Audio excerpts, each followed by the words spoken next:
And Jessica asked me to ask everybody to mute yourself if you haven't. Thanks. Welcome everybody. Thanks so much for coming this evening. Bienvenidos, bienvenidas, bienvenidas a todos, todas, todes. We're really excited to have you. I'm Rob Kaufman from the Comparative Literature Department, and together with my colleague from Comparative Literature and the Spanish and Portuguese Department, Tom McEnany, who's the co-coordinator of El Grupo. We want to welcome everybody to tonight's reading, which we're very excited about. It's our last large El Grupo event of the year, and we wanted to acknowledge that one of the abiding presences, even in what is his physical absence for some years now, for us all this year and more than this year, has been the beloved friend and great poet, Alfred Arteaga. And we began this year with an event just a few days before the November election, when Alfred's gorgeous book of collected poems, Xicancuicate, had just come out from Wesleyan University Press. And we just wanted to mention it again and invite all of you to grab it if you haven't already, and to take a look at it again and again and return to it. We also wanted very much to thank the English Department's Holloway reading series, and especially Jessica Lazar, Jeffrey O'Brien, and Cecil Giscombe for their incredible support and generosity in doing this reading in collaboration with El Grupo from Comparative Literature, Spanish, Portuguese, and some of our members in the English department.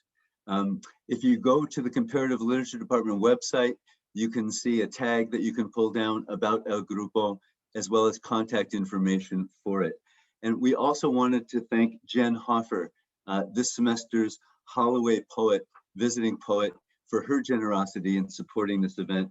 We wanted to let you know also that next Tuesday, Jen will be giving the Mixed Blood Talk in the series. That's Tuesday, April 13th at 7 p.m. Oh, the Mixed Blood is on Tuesday, right? I thought you were talking about the poetry reading, sorry. Oh, I'm sorry. No, the reading is Wednesday the 14th, right? Right. Yes. The reading is Wednesday the 14th. So Jen's Mixed Blood Talk is Tuesday, April 13th at 7 p.m. Please look at the English Department website for the Zoom for that. The title of Jen's Mixed Blood Talk will be Cellular Spaciousness, an illuminated lecture with guidance and digression provided by the migratory ear. And then Jen's poetry reading as the Holloway poet will be the following night, Wednesday, April 14th at 6:30 via Zoom. And you can also get the link for that at the website. We're really excited and thrilled to have two of the contemporary poetry world, the poetry world internationally, within the US, across borders, especially between the US and Latin America, and in the Latinx community and other communities in the United States. Ana Deeny Morales and Roberto Tejada, whose own art in the language, as well as their incredible translations, editing, curating, combining with people, making events of all kinds happen, we're incredibly fortunate to have. The first reading tonight is going to be Ana Deeny Morales, and to introduce her, we're going to have one of our guiding spirits in El Grupo, Professor Emerita of Spanish and Portuguese and Comparative Literature, Francine Maziello. Francine has many great books and too many to mention, but I'm going to mention a couple of them because they're particularly relevant to tonight. Her most recent, among her many groundbreaking books, is The Census of Democracy. And I also want to throw out an invitation to anyone interested in translation from Spanish to English, but also from Spanish to German, Portuguese, Italian, French, and other languages. Francine's 2013 book, El Cuerpo de la Voz, Poesía, Ética y Cultura, which we would translate as The Body of the Voice, Poetry, Ethics, and Culture, a gem of a book about contemporary poetry in Latin America, but by extension, really everywhere, really needs to be translated and published in several languages. Anyone interested, please get a hold of us afterwards to begin talking about it. Francine, among other things, was described by the late and important Latin American historian Tulio Alperin Dongui as the exceptional critic, and then he decided to echo Herbert Marcuse, able to bring the importance of aesthetic dimension into political and historical questions of the contemporary is what distinguished all of Francine's criticism.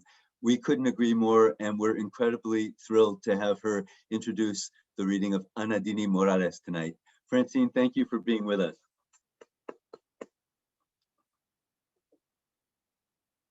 Francine, you have to mute yourself. Oh, okay. Unmute. Here I am. Okay. Thank you, Rob. I didn't expect such an introduction. My goodness. And saludos a todos, todes, to all of my good friends whom I'm seeing here. It's nice to have the community back together again. And greetings to Ana, Roberto, and Nat for what promises to be a great evening. It is my great honor to introduce Ana Deeny Morales. Ana has been a friend and a fellow traveler in our shared love of poetry for many, many years. But I should sort of give a biography of Ana that is not exactly tied to our friendship. So let me start by saying that since Ana's days as a graduate student in the Department of Spanish and Portuguese at Berkeley, she revealed always from the get-go a wealth of talents. She came as a pianist, a dramaturge, a creative writer, and then she chose to study here at Berkeley. She chose to study poetry.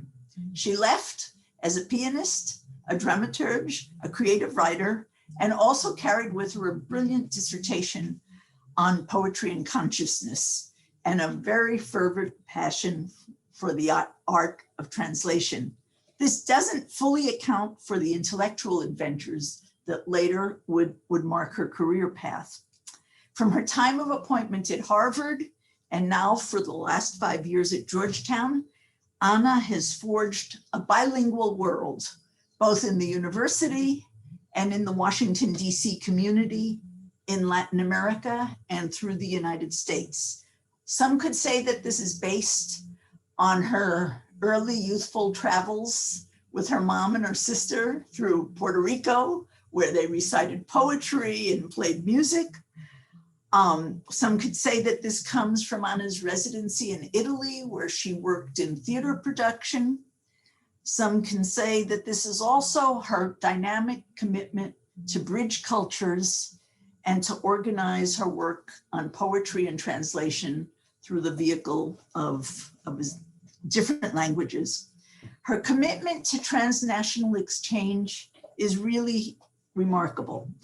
You can see this in her forthcoming book, Other Solitudes, which I think is coming out next year, where she examines the interworkings of Anglo-American poets and Latin American poets.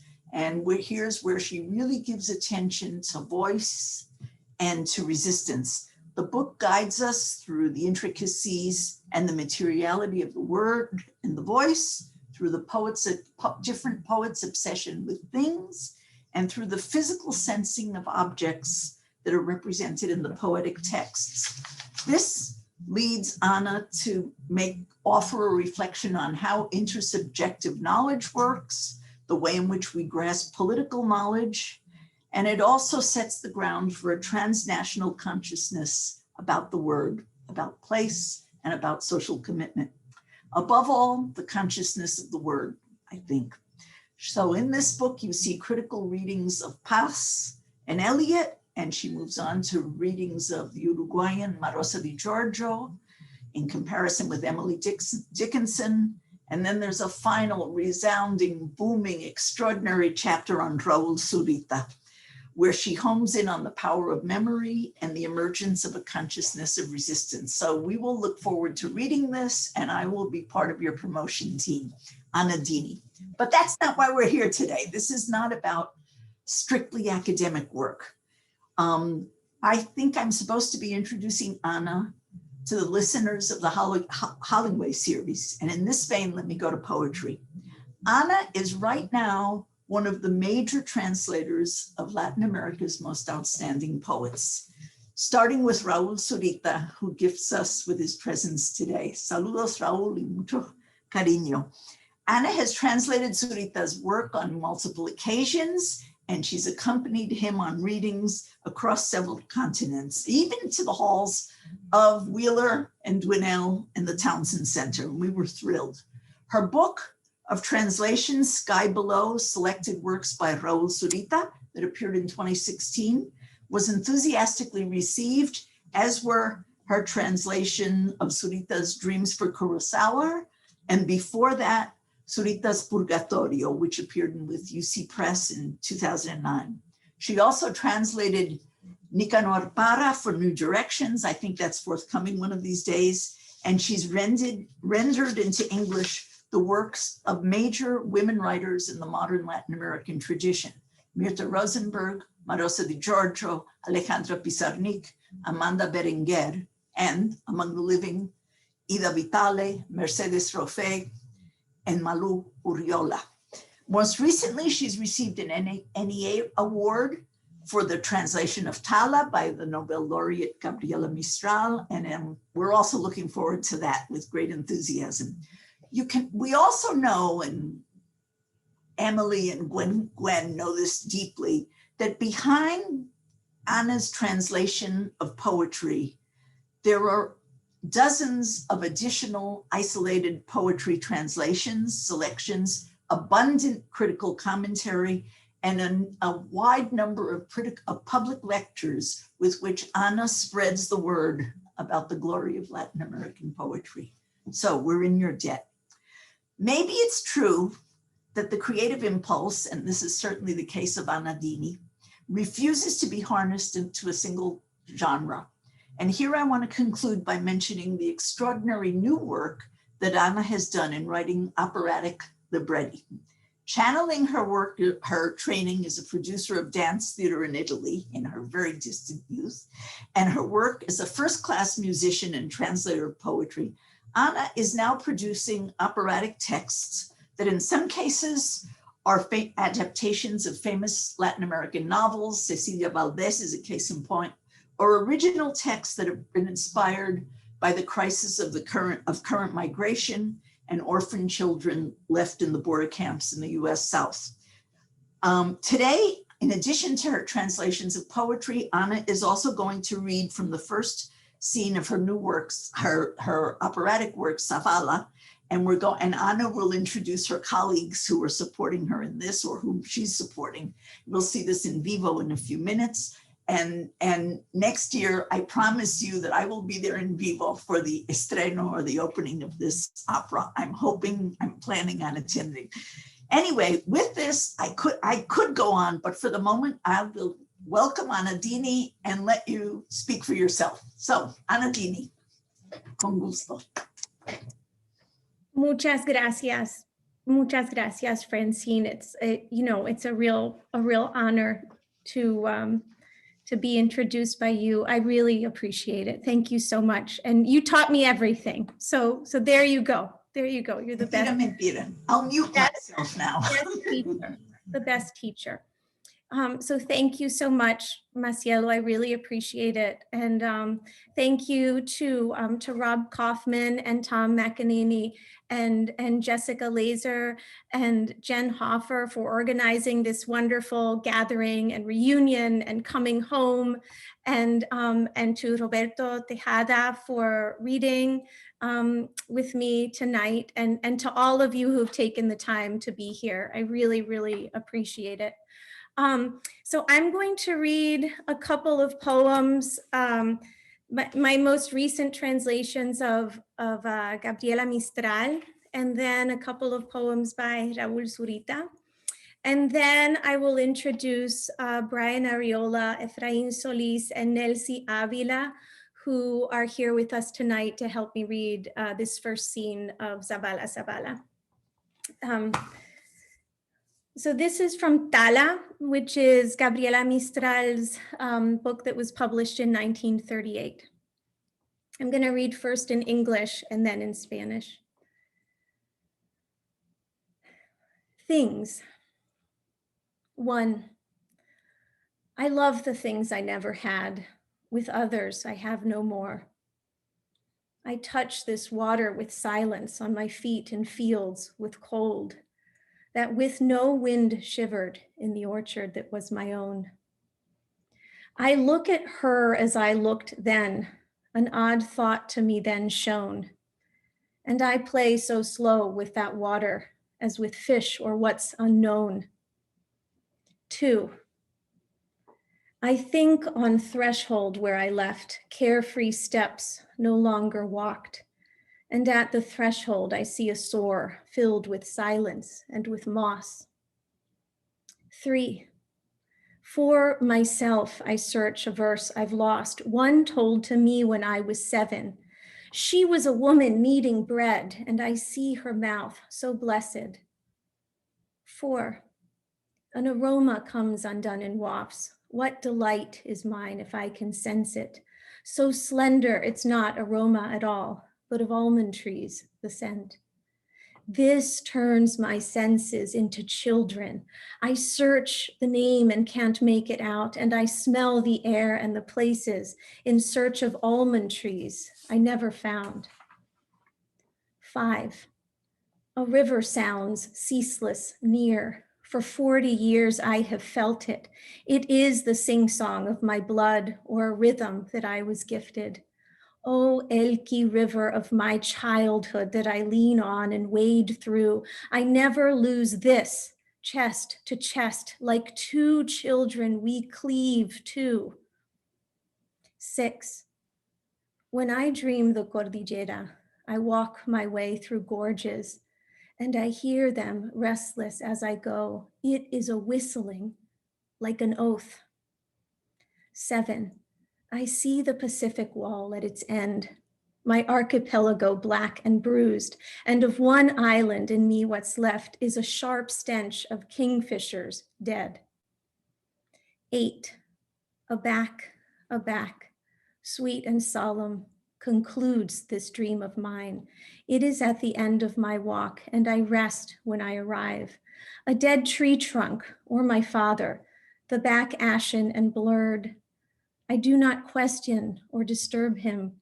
I lie down there, hush and slumber. 9. I love a stone that is from Oaxaca or Guatemala that I draw near, just as my face red and still and whose cleft gives an air. As I fall to sleep, it's left unclothed. I don't know why I turn it round, and it may be I've never held it, and the sepulcher I see my own. Cosas. 1.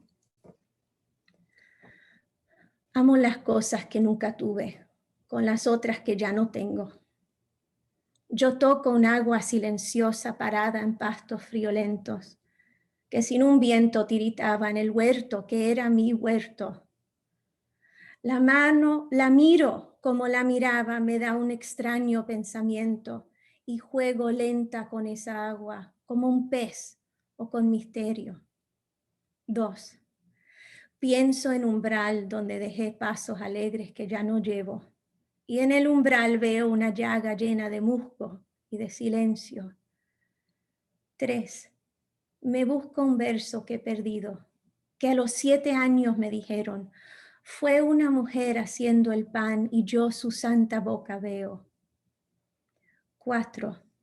Viene un aroma roto en ráfagas. Soy muy dichosa si lo siento. De tan delgado no es aroma, siendo el olor de los almendros. Me vuelve niños los sentidos, le busco nombre y no lo acierto, y vuelo el aire y los lugares buscando almendros que no encuentro. 5. Un río suena siempre cerca, a 40 años que lo siento. Es canturía de mi sangre, o bien un ritmo que me dieron, o el río Elqui de mi infancia, que me repecho y me vadeo, Nunca lo pierdo pecho a pecho como dos niños nos tenemos. 6. Cuando sueño la cordillera, camino por desfiladeros y voy oyéndole sin tregua un silbo casi juramento. 7. Veo al remate del Pacífico amoratado mi archipiélago y de una isla me ha quedado un olor acre de alción muerto. 8. Un dorso, grave y dulce, remata el sueño que yo sueño. Es al final de mi camino y me descanso cuando llego. ¿Es tronco muerto o es mi padre? El vago dorso ceniciento. Yo no pregunto, no lo turbo, metiendo junto callo y duermo. 9. Amo una piedra de Oaxaca o Guatemala, a que me acerco, roja y fija como mi cara, y cuya grieta da un aliento. Al dormir me queda desnuda, no sé por qué yo la volteo, y tal vez nunca la he tenido, y es mi sepulcro lo que veo. Country of absence.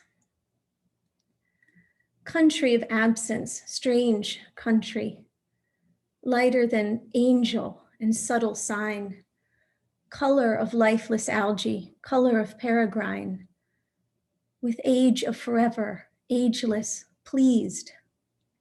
No pomegranate sprout or jasmine raised, nor does it have indigo skies or seas. Its name, its name.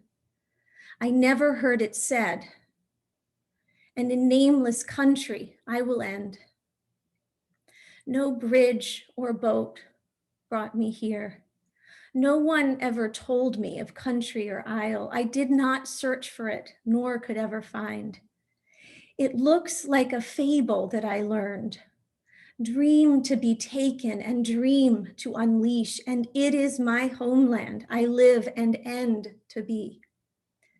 It was born in me of things that are not country, of so many homelands I had and lost, of the children who I saw die, of what was mine and left of me.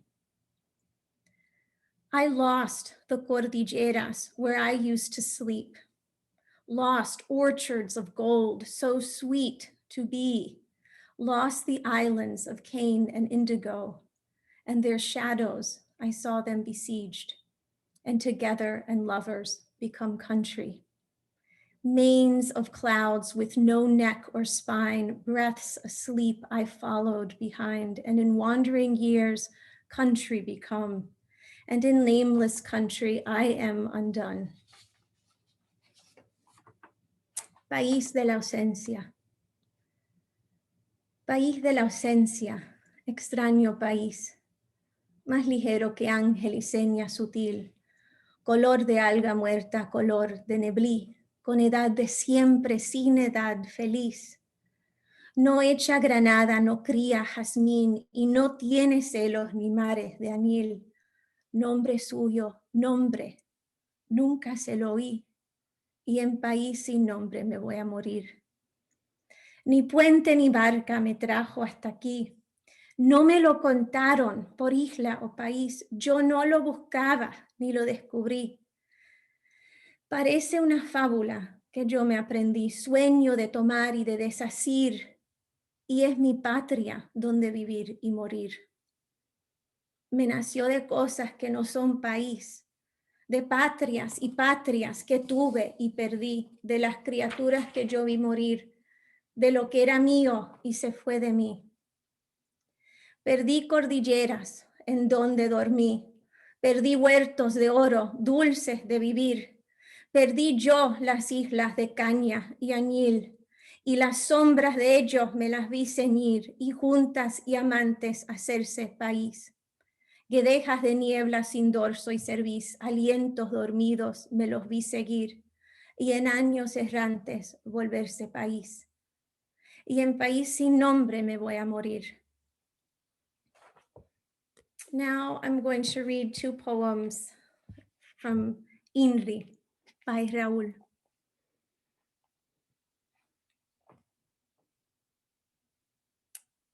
Strange flesh rains from the sky. Strange flesh over the sea, below the ocean, above the unusual clouds on a cloudless day. Strange flesh reigns over the sea. There was a love that reigns. There was a cloudless day that now reigns over the sea. All shadows, flesh for fish, it rains on a cloudless day, a love that didn't get to be spoken. Love, oh yes, love. They rain from the sky, astounding flesh over the shadow of fish in the sea. The cloudless day falls. Surprising flesh bound to cloudless days, to loves that didn't get to tell them. The sea. They say of the sea. They speak of flesh that reigns and cloudless days bound to them. They speak of unfinished loves, of cloudless and unfinished days that reign for the fish in the sea. Sorprendentes carnadas llueven del cielo. Sorprendentes carnadas sobre el mar. Abajo el océano, arriba las inusitadas nubes de un día claro. Sorprendentes carnadas llueven sobre el mar. Hubo un amor que llueve. Hubo un día claro que llueve ahora sobre el mar. Son sombras carnadas para peces. Llueve un día claro, un amor que no alcanzó a decirse. El amor, así el amor. Llueven desde el cielo asombrosas carnadas sobre la sombra de los peces en el mar. Caen días claros, extrañas carnadas pegadas de días claros, de amores que no alcanzaron a decirles. El mar, se dice del mar, se dice de carnadas que llueven y de días claros pegados a ellas. Se dice de amores inconclusos, de días claros e inconclusos que llueven para los peces en el mar.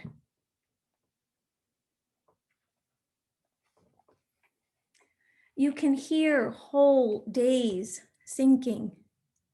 You can hear unusual sunlit mornings, unfinished loves, goodbyes cut short that sink in the sea.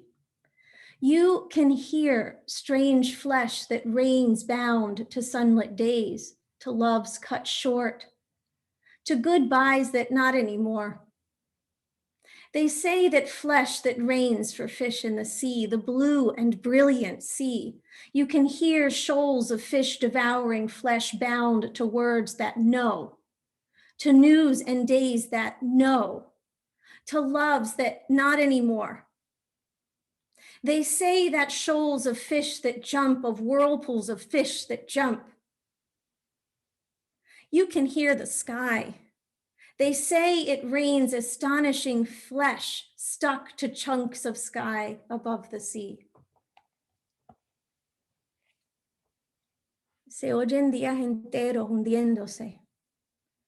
Se oyen extrañas mañanas soleadas, amores inconclusos, despedidas truncas que se hunden en el mar.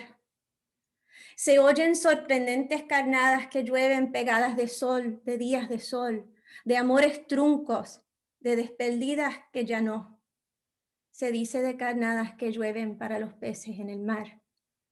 El mar azul y brillante, se oyen cardúmenes de peces devorando carnadas pegadas de palabras que no, de noticias y días que no, de amores que ya no. Se dice de cardúmenes de peces que saltan, de torbellinos de peces que saltan. Se oye el cielo. Se dice que llueven asombrosas carnadas adheridas de pedazos de cielo sobre el mar.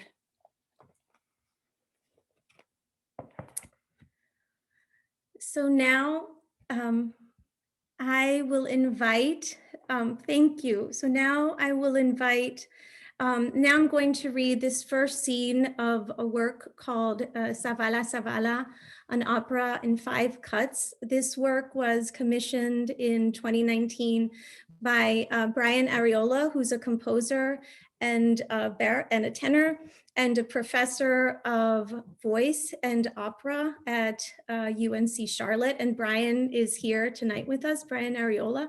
So this work was commissioned by Brian Ariola and UNC Charlotte in 2019. And we're really lucky to have Efraín Solís with us tonight. Efraín Solís is a wonderful emerging Mexican-American baritone. He has sung featured roles with the San Francisco Opera and has also sung other prominent roles with companies across the US and abroad. So thank you so much, Efraín Solís, for being with us this evening. He will speak the role of Sergio Garcia. Also with us, we have Nelcy Avila, who's an amazing graduate student of ours in the Center for Latin American Studies at Georgetown. Nelcy will play the role of Niño. I will be speaking the role of Natividad Zavala, and Brian will read the stage directions for us.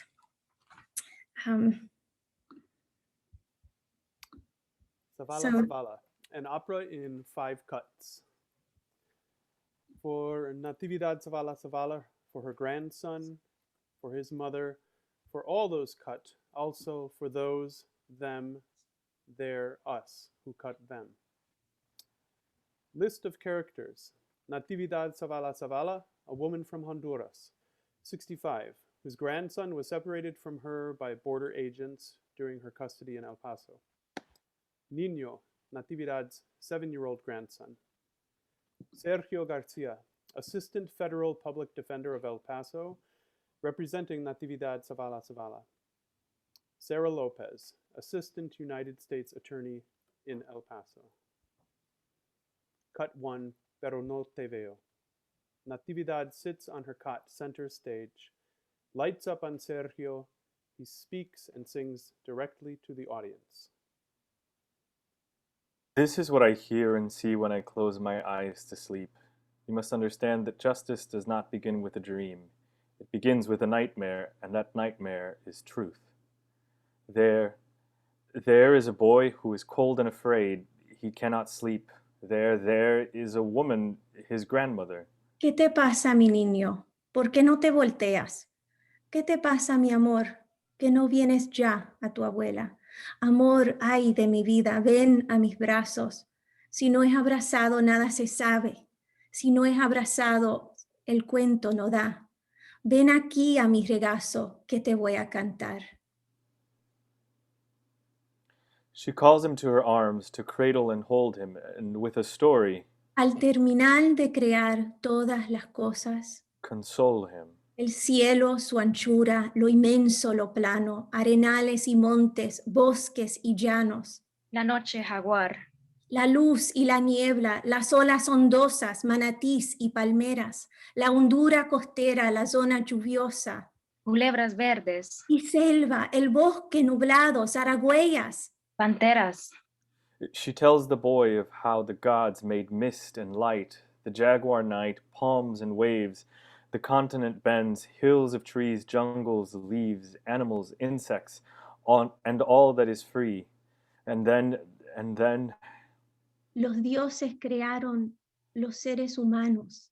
the gods made all that is human, women and men, all that is you. Mujeres, criaturas, niños y hombres, amor y matanza, brazos y manos. dientes y labios, Arms, hands, love and death, teeth and lips, tongue and breath. Lengua, garganta, suspiro, sonido, palabra, silbado.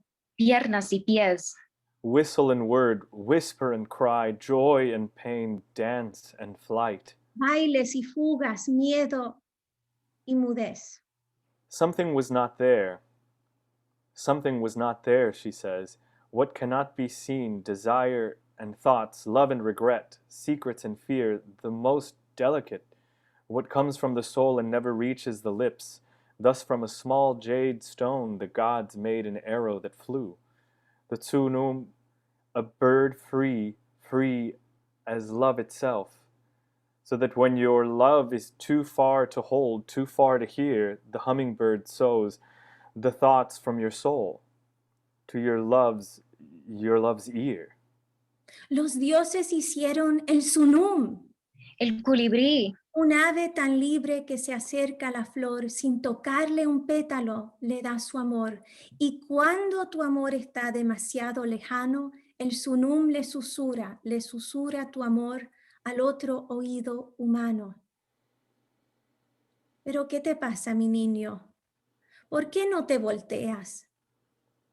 ¿Qué te pasa, mi amor? Vamos ya a dormir. abuela, tengo frío, tengo hambre, tengo miedo, no puedo dormir. ¿Pero qué Abuela, te pasa, mi tengo niño? frío, ¿Por qué no te tengo hambre, volteas? ¿Qué tengo te miedo, pasa, mi amor? no puedo Vamos ya a dormir. dormir. ¿Pero Abuela, qué te pasa, mi niño? ¿Por qué tengo no te hambre, volteas? tengo ¿Qué te miedo, pasa, mi no amor? puedo dormir. Vamos ya a dormir. Abuela, tengo frío, tengo hambre. Vamos ya a dormir. Abuela, No te veo. abuela, ¿Dónde estás? Pero no te veo. The boy, he does not come to her arms. He can only repeat that he is cold and afraid, that he cannot sleep. And the woman, she answers, but she does not see. She only hears. She hears his lament. She hears his need. She cannot find the boy to hold, to relieve. I am Sergio Garcia. It was my task to defend that woman in my nightmare. She was your grandmother, and the boy is you. So that's the end of the first scene of Zavala Zavala. And thank you so much, Efrain, and Nelsie and Brian. Efrain will debut the work as obviously a vocalist in the spring and of next year. And Brian is working on setting the libretto to music now. So thank you so much. And I will pass the Thank you. baton to Roberto Tejada. And before we turn it over to Roberto, just Tom McEnany and I, and all of us in El Grupo, and of course, all the audience. Ana, we want to thank you, and Efraín, Brian, Nelsie, mil gracias. Lo agradecemos tanto. Gracias otra vez. Gracias a ustedes, Roberto. Gracias. We've asked Matthew Gonzalez to give the introduction tonight for Roberto Tejada's poetry reading. Matt is just finishing up a dissertation in comparative literature and the program in critical theory.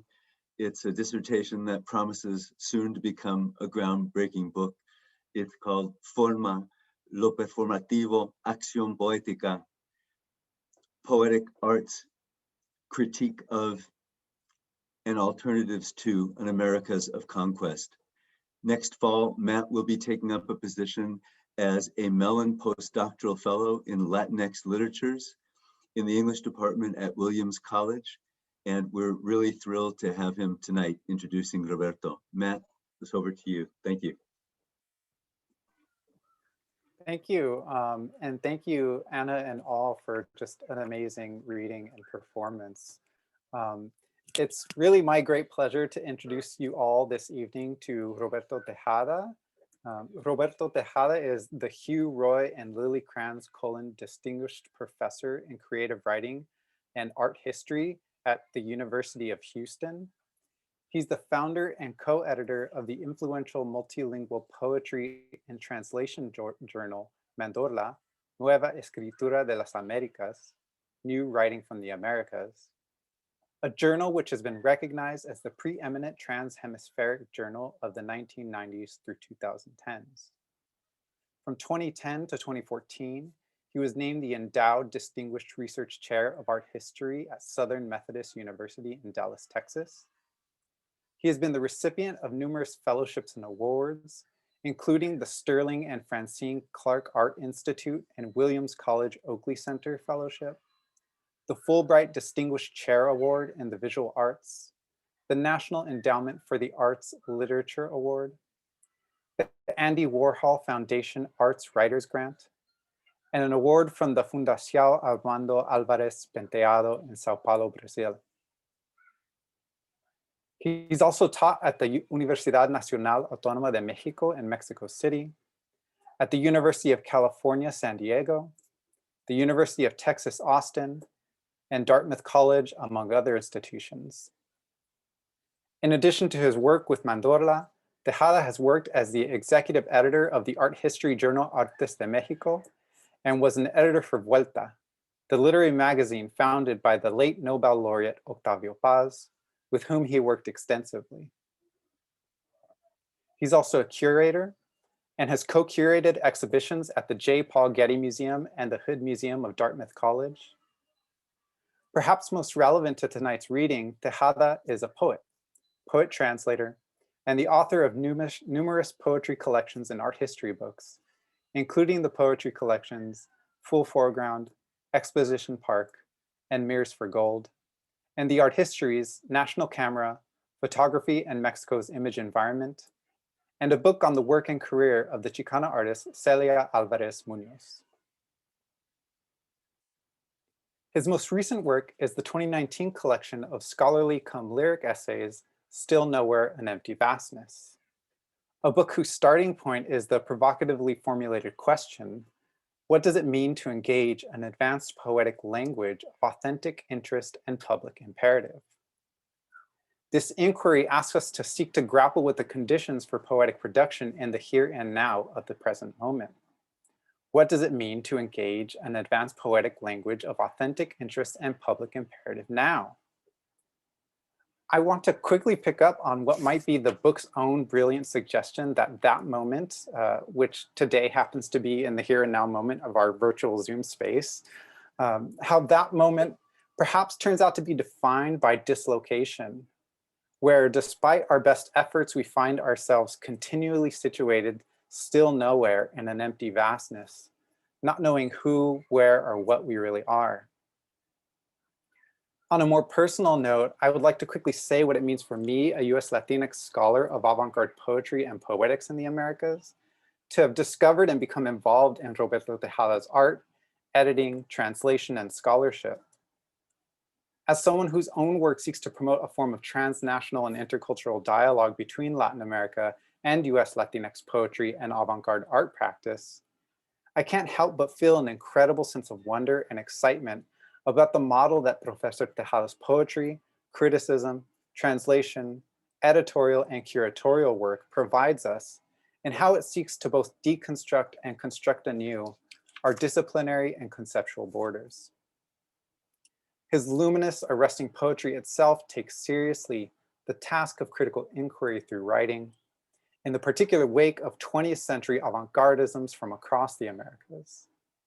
And yet it never really loses its sense of here and now urgency, its connection to the present and its sense of what it might mean to be not just Latino, not just American, and not just Latino-Americano, but a person navigating a world of social conflict, government-sanctioned violence, and Trumpian border walls. So please join me in welcoming Roberto Tejada. Matthew, thank you so much for those very generous, kind words. I'm very excited to read your work as you move on to Williams and see how our works connect. And thank you to Rob Kaufman, Tom McEnany, Jessica Laser, Francine Maciello, Jeffrey O'Brien, and Ana Deeny. That was really a marvelous reading. I can't wait to hopefully see the performance of Zavala Zavala. And so thanks also to the University of California's English department, the Holloway series, and El Grupo. I'm very honored to be here, and I look forward to sharing some of my work. And I will now be sharing my screen insofar as I'll be showing some work from a new book that I worked on this last year, which is an artist book that I engaged with the book designer, the astounding book designer, Cristina Paoli of Periferia in Mexico City. And the book is entitled Why the Assembly Disbanded. And I'll get to some of those poems in a minute, but I thought I would start with a short poem by the great Mexican modernist, Jose Juan Tablada. In a sense, you'll see why I wanted to bring or start off with this hopefully a kind of enigma to begin the reading, but also the ways in which Tablada, who not only was one of the great experimentalists, but also one of the great transcultural poets of Mexico and the Spanish-speaking world, who traveled in Japan and brought the haiku, transformed the genre of the haiku into Spanish and therefore changed the Spanish language as well, in addition to the fact that he was a great collector of ukiyo-e prints and of the artist Hiroshige. You'll see that he also published many of his poems in this ideogrammatic form or in a commitment to the page. And I think what follows in general will be a commitment to the page and possibly the future of the book. And I think that Tablada would have been very pleased by José Lezama Lima's very provocative claim that the image is perhaps the secret cause of history. So I'll begin with this poem. I'll read it in Spanish and then in English translation, my own. Guiado por su mano pálida, es gusano de seda el pincel que formaba en el papel, negra crisálida de misterioso jeroglífico, de donde surgía como un flor un pensamiento magnífico, con alas de oro, volador, sutil y misteriosa llama, la lámpara del ideograma. Guided by soft hand, it's a silkworm paintbrush forming a black chrysalis on paper, mysterious hieroglyph, where like a flower bloom, magnificent thoughts with golden wings of flight, strange, elusive flicker in the ideogram lantern.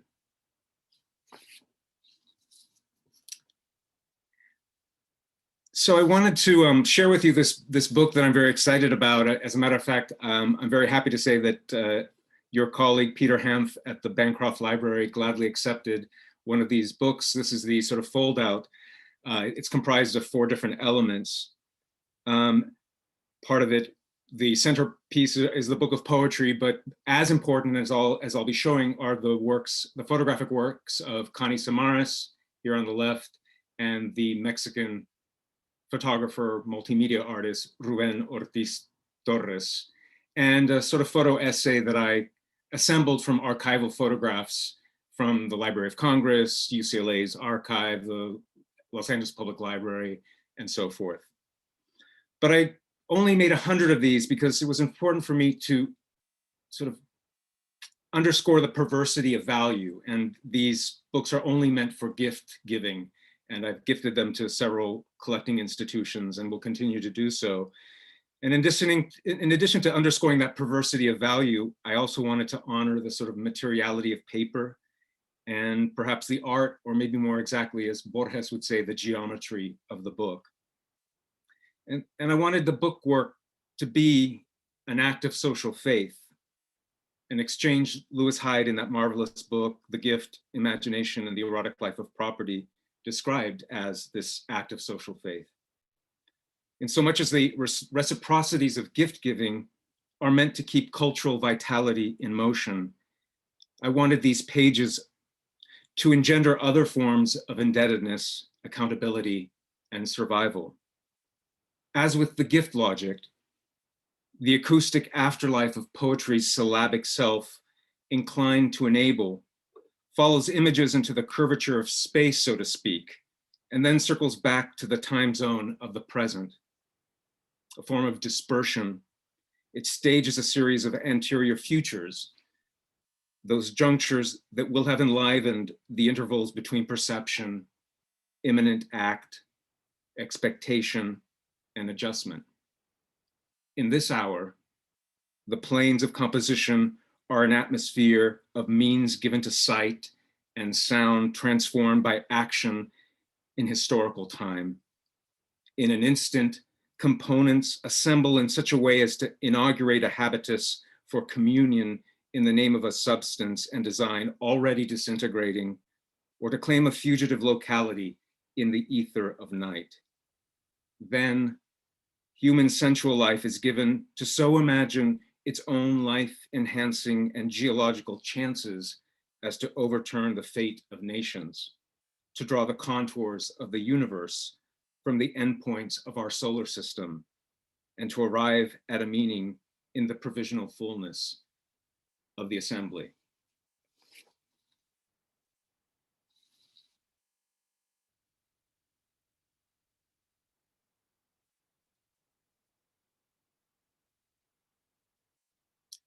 Two guardians.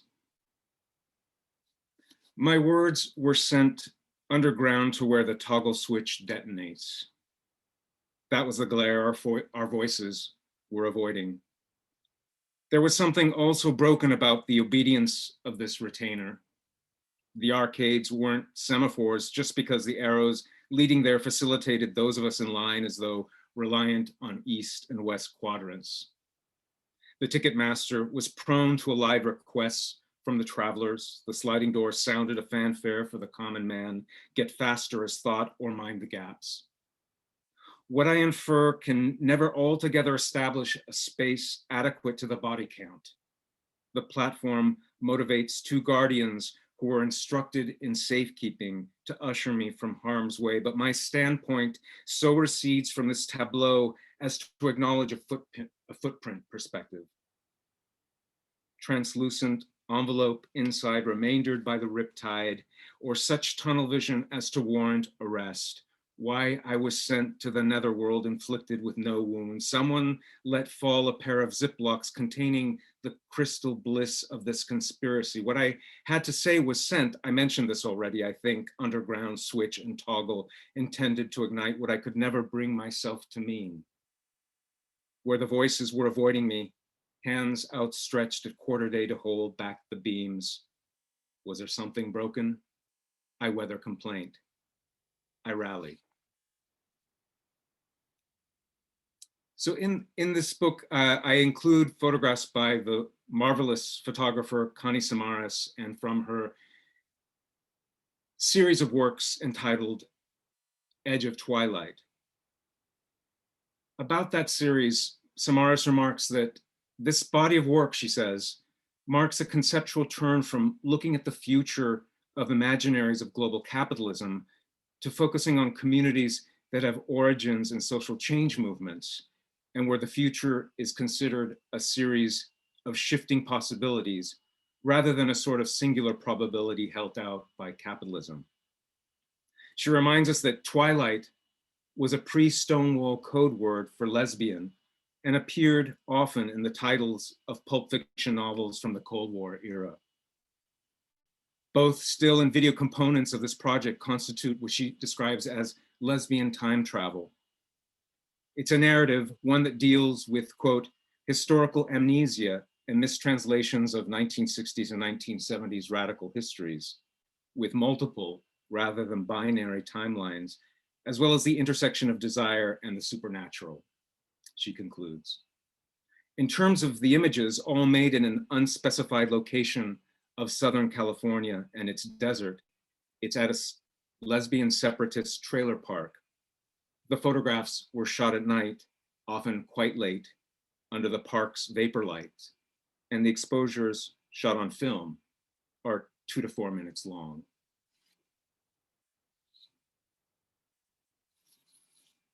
The transport hours, after Connie Samaras. Held fast to the evolving horizon whose upsurge encircled sooner than it was possible to ascertain.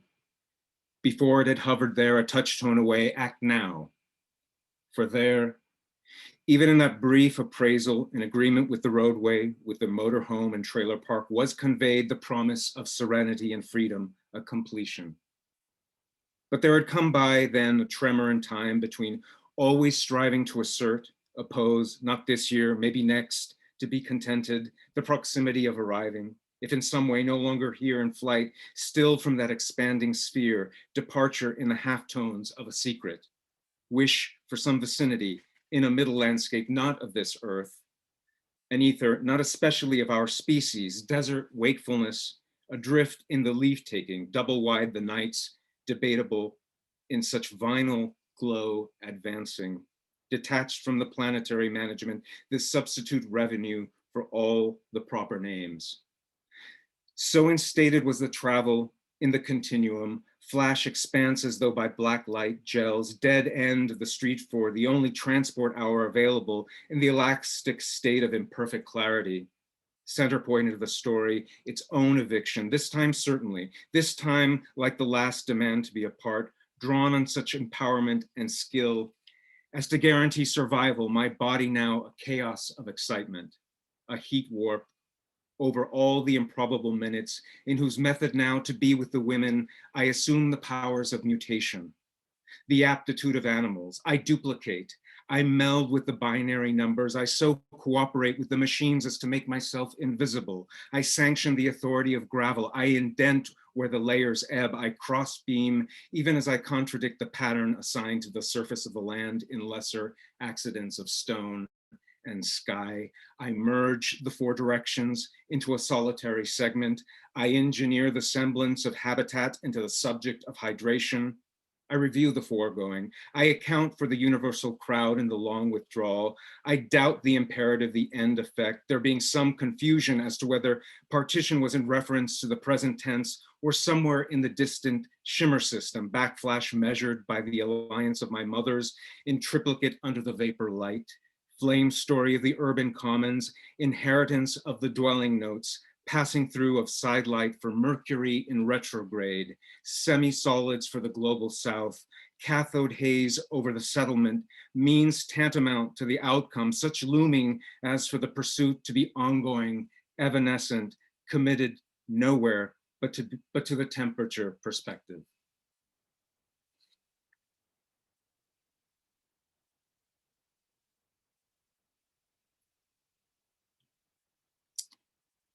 This poem also is in conversation, a kind of blurring of between subject and object, and in this case, the work of the multimedia artist Ruben Ortiz Torres, also my former colleague at the University of California at San Diego. And this series he produced in 2008, 2009, 2007, 2009, is from a series entitled The Past Is Not What It Used to Be. And it has this accompanying text that ties into what Matthew was saying at the beginning, and tied to your dissertation about how do we rethink the Americas outside of conquest, but maybe we need to pass through conquest to get to the other side. And Ruben writes in something that was published in Mandorla, he writes a true account concerning conquests of the new America. I, Ruben Ortiz Torres, author of this reasoned account, one most true and lately brought to light, herein tell of the discovery and all conquests of the new America and how it was photographed, the great city of Mexico and many other municipalities having come in peace to the many townships inhabited by Mexicans, we submitted testimony and so obliged our sovereigns and lords, in which story can be found such remarkable things that are worthy of knowledge. The transposition of perspective in Lost Continent, akin to the photographic adjustments from high to low, contrast, sharp, soft focus, allow the writer of the poem to enhance its sonic register and elements of action by means that stagger between the poem's present and the imaginative afterlife of a world posterior to conquest. Lost Continent, after Ruben Ortiz Torres.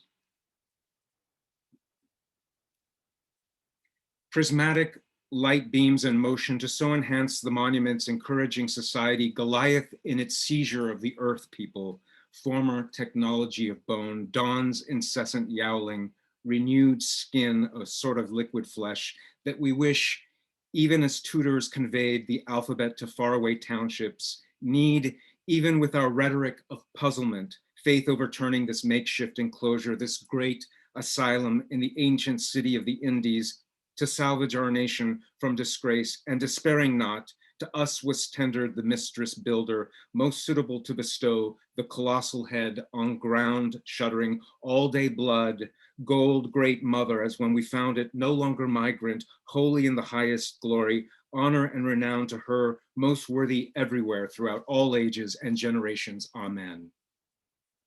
There were two kinds of breathing in the night.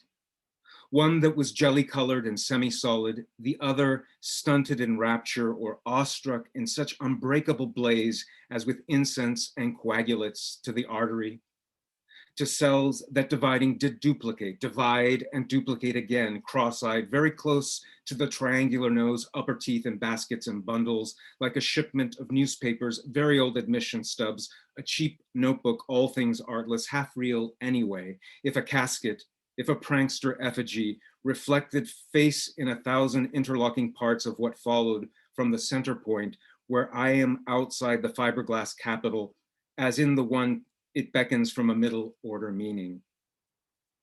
Out of isolation and forth to the deputy recitalist of myself in surrogate space, precise eye of a properly positioned witness, like the visitor contained by sound, full ceremony, perverse in aim, as even the strange novelty's current role was know how natural in relation to the person of the world I was, but a careful construction in the urgent theme that was a single death, in the modest epic most immediate of our demise, I mean recall, translucid and disposable, the remaining corpses, world that was smaller then. Were we so immune to escalation, had there been more to fabricate in the lost continent and so relay? I acknowledge the cranium from the old populace and paid my tribute to the new passing references in degrees of routine or memory, as was prone to fit on gossamer sail. The laboring populace had lost its faith, bemoaned the boatman. You work if you intend to eat, already by mizzen truck with the factory vanguard, a millennium or two of meteoric growth in onshore commerce, while the class struggle, while the opposing party adored the technocrats who made vulnerable, ignored best practice, inauspicious to the earth folk, who bestowed us no distinction as with the likes of blue-collar wage labor output production lines, given to befriending fire hydrants and phone booths from the hard workers at the local megastore to the lot of us wretched who learned to accept your differences and embrace our flaws. Boomtown hub, big money, high style, and ostentatious wealth, long replaced even in the labor union. I used to think model worker was the title for the ordinary bodies that told hard rules and regulations, notwithstanding the racketeer reported. But now migrant workers like me also merit the distinction, proving once again the elected culture populux in the atomic age meets the temple of inscription slogan to oppose re-election of the general stripped of revolutionary nuance, temple of the sun telling temple of the count to salvage temple of the foliated cross sharp on the oncoming axe blade of aqueduct, wind glint, the vertical distance relative to the reference point of an edifice projected onto the plane vertical to temple of the lion, sleep bundled mouth, wide open as though to bellow in siren structure 12, phase 6 devoid of shading, ritual suspended to official documents chiseled to a rhythm other than my own, because they feared the perils and aftermath in ways more than they loved the light that would lead them sometimes asunder. Dynasty, novelty of all modern convenience to resemble a product sold inside as the alphabet, attraction of its architects, a theory. If I didn't doubt there was a God killed by coagulation, a land could so venerate as to amuse. God who? Not enough to claim by open gash of a solar plexus, Queen Bishops to Huitzilopochtli. I was awakened at 1 in the morning, a terrible mode. I thought maybe thieves, rain otherwise dripping all over this household and still no arrival. I'm desperate. Rainwater refusing to obey if the drain pipe moans are ended, if only this as nothing else. It was time for my replacement mother, a cactus, flesh that wasn't flesh from the flaming mortar of antiquity, to declare the northern desert exile for all measures of paterfamilias. Hyperkinetic emblem in saturated color after the mashup act between neighboring nations, arsenal of foodstuff and lower transit by requests, sensations new to denizens, demanding entertainment of the ignited variety, cartoon cigar that detonates to singe my face into an orifice to a blinking light, or pyramidal permitting matters head first to so decline.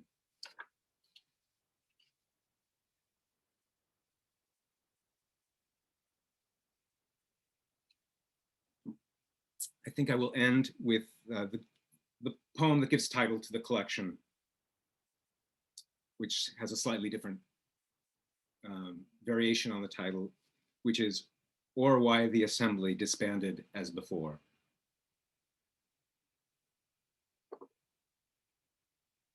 Hosanna in the borderline cinderblock warehouse, as much applause as possible to collapse inside an ambulance now that conveys the intravenous bags and bottle holders, 27 stones from here to the Idlewild, to the gun fields. It's a place you find automaton nurses who labor in gray-green subterfuge in all over stripes. A round of punches to the lower jaw for my part in the main. So I get it now. I'm the chosen one for reassignment, face so altered as to beguile.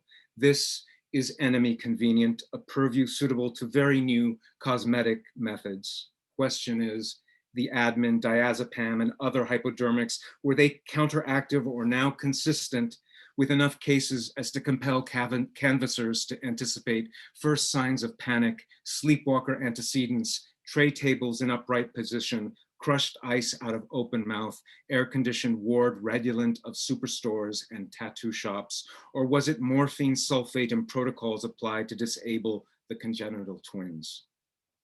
Here's the world news.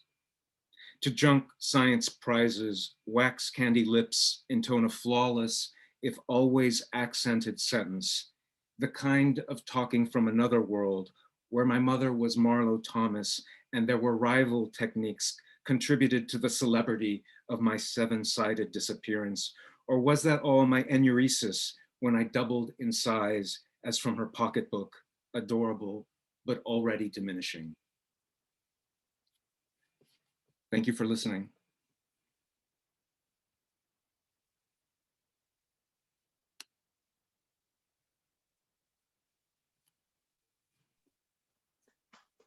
Roberto, thank you so much. Thanks so much also to Ana, to Efrain, to Nelsie, to Brian, and to everyone for attending. Tom and I and El Grupo want also to thank Francine and Matt for the introductions. And we especially want to thank Cecil for very special behind and around the scenes support that made everything possible, as well as to Jessica, to Jeffrey, and to Jen Hoffer. We really have just loved the chance to work with the Holloway series and the English department. Thanks to everyone for coming. Please stay safe, take care, and we hope to see you soon. And we hope to see everybody for Jen's talk and her reading. Raul, Forrest, Bob, everybody that's out there, so many of you, thank you for coming. Brenda, just seeing all of you. Gwen, I'm not getting to everybody's name. I wish I could and would, but I don't want to keep everyone here forever. But it means so much to have all of you. Cecil, again, thank you so much for what you did to make it possible. Appreciate it. Everyone, take care. Buenas noches. Gracias a todos. Todas. Mil gracias. Gracias, Roberto.